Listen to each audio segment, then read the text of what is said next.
बऱ्याचशा ठिकाणी घराला एक कोहळं बांधलं जातं. असं 90% लोक असतील की ज्यांच्या घराला कोहळं जे आहे ते बांधलं जातं. आपण काय करतो, हळद कुंकू अक्षत किंवा स्वस्तिक काढून कोहळं ठेवून देतो आणि बांधतो.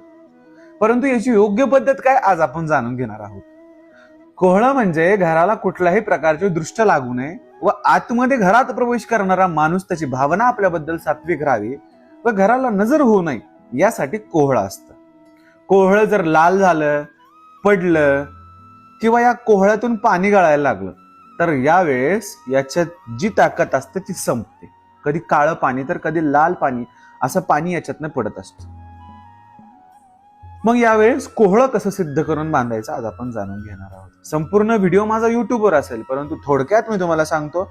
हे जे कोहळं आहे याला सर्वप्रथम हिरव्या कलरचं आणायचंय, थोडंसं देठ त्याच्यासोबत हवंय.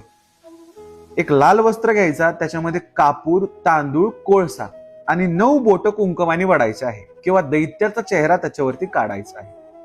आणि त्यानंतर देवीच्या चरणाशी ठेवून रक्षक क्षेत्रपाल कालभैरव अष्टकाचं पठण या कोहळ्यावर हात ठेवून करावं. किंवा जर हे कोहळं दुर्गा सप्तशतीच्या पाठाच्या वेळेस ठेवलं तरी चालेल. असे वेगवेगळे प्रकार कोहळ्या भरण्याचे आहे, परंतु आज जो मी तुम्हाला योग्य प्रकार सांगितला आहे असं करून याला 5 गाठी मारायचं आहे. अगरबत्ती, कापूर इत्यादी वस्तूंनी आरती करून अमावस्येच्या दिवशी रात्री समयी बांधायचं आहे. ओम काली जय भवानी.